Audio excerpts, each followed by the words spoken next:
The goal of what I'm trying most to learn about is how we can structure the technologies that we use in the future to get toward this future I think you're imagining of more human connection in more ways. I'm curious, you brought up the other big pillar of AI.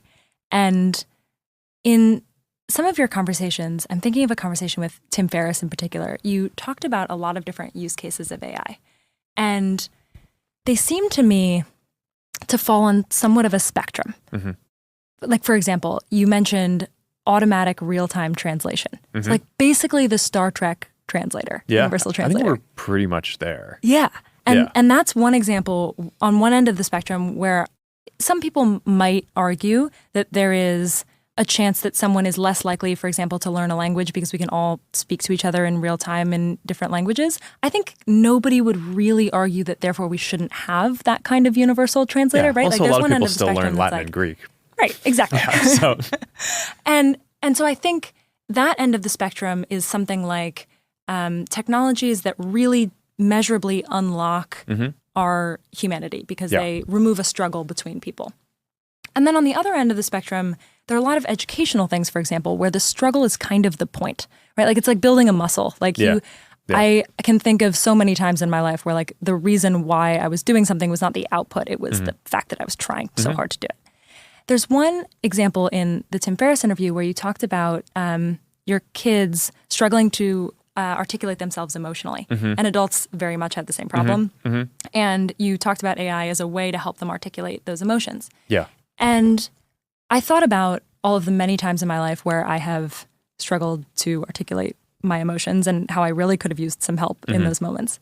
And I also found myself thinking about the times when that was really building a muscle, where like the act of struggling to communicate with someone and understand what they wanted from me was important to my development. And so my question is, if you think about that as a spectrum between things that are really important to our humanity and the struggle being removed is helpful, versus things where the struggle is the point and it unlocks something about our humanity and is important to preserve, like building a muscle.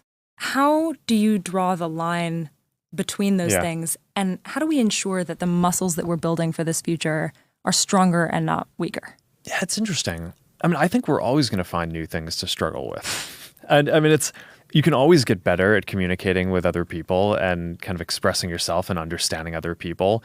So having a tool that can help you do that better isn't going to mean that like, oh, now we perfectly understand and I think maybe one of the most functional aspects of this, you're already seeing a lot of these AI models really help people with coding, right?